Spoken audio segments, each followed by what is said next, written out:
Mengatasi tantangan komunikasi di tempat kerja. Setiap tim selalu mengalami komunikasi di tempat kerja. Apapun penyebabnya, seperti kendala bahasa, gaya komunikasi yang berbeda, atau sekedar kesalahpahaman tim, yang efektif harus mengatasi tantangan komunikasi ini. Tantangan komunikasi di tempat kerja ini dapat berdampak pada setiap tingkat organisasi. Menurut penelitian dari Gallup, hanya 7% pekerja di Amerika Serikat yang merasa yakin bahwa komunikasi di tempat kerja mereka akurat, tepat waktu, dan terbuka. Komunikasi yang efektif mengharuskan Anda memahami akar permasalahan, menghilangkan hambatan, dan memanfaatkan perbedaan pemikiran dan preferensi komunikasi orang-orang. 4 tantangan komunikasi umum di tempat kerja. Pertama, kesalahpahaman. Salah satu alasan terjadinya kesalahpahaman di tempat kerja adalah karena orang mempunyai asumsi perspektif dan pengalaman yang berbeda. Hal ini menyebabkan terjadinya miskomunikasi ketika orang berasumsi bahwa orang lain mengetahui apa yang mereka bicarakan atau orang lain memiliki sudut pandang yang sama.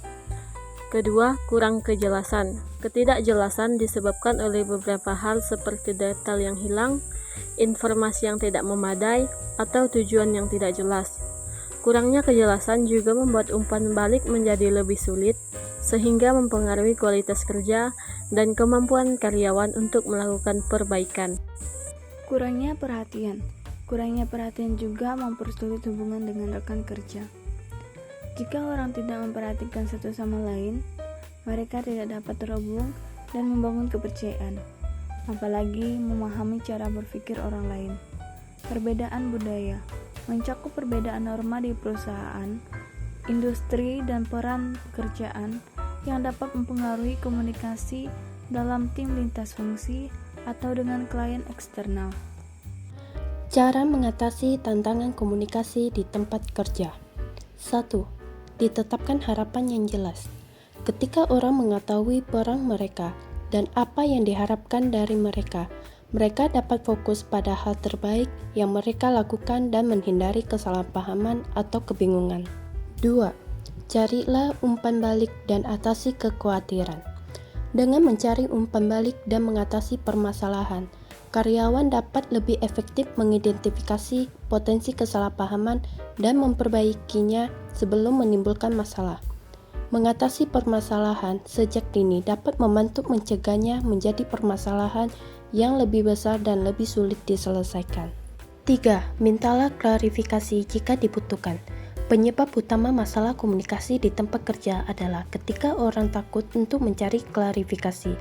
Ketika Anda merasa tidak jelas tentang sesuatu, mintalah klarifikasi. 4. Menerapkan alat komunikasi yang tepat. Alat yang tepat membantu meningkatkan produktivitas dan mendorong komunikasi di tempat kerja yang lebih sehat. Mencakup sumber daya komunikasi seperti perangkat lunak, alat manajemen proyek, dan perangkat keras yang diperlukan untuk webinar dan panggilan telepon. 5. Bersikap jelas dan dengarkan secara aktif. Mendengarkan secara aktif adalah keterampilan komunikasi utama untuk memerangi komunikasi yang buruk. Ketika orang lain sedang berbicara, berusahalah untuk mendengarkan apa yang mereka katakan. Ini berarti memberikan perhatian, mengajukan pertanyaan, dan memberikan umpan balik. 6. Hindari asumsi. Jadilah pembelajar yang penuh rasa ingin tahu yang mencari kebenaran, bukan orang yang berpengetahuan yang bertanya lebih jauh. 7. Gunakan isyarat nonverbal. Seperti bahasa tubuh dan nada suara, sama pentingnya kata-kata yang kita gunakan saat berkomunikasi dengan orang lain. Perhatikan isyarat nonverbal dan bagaimana orang lain menafsirkannya.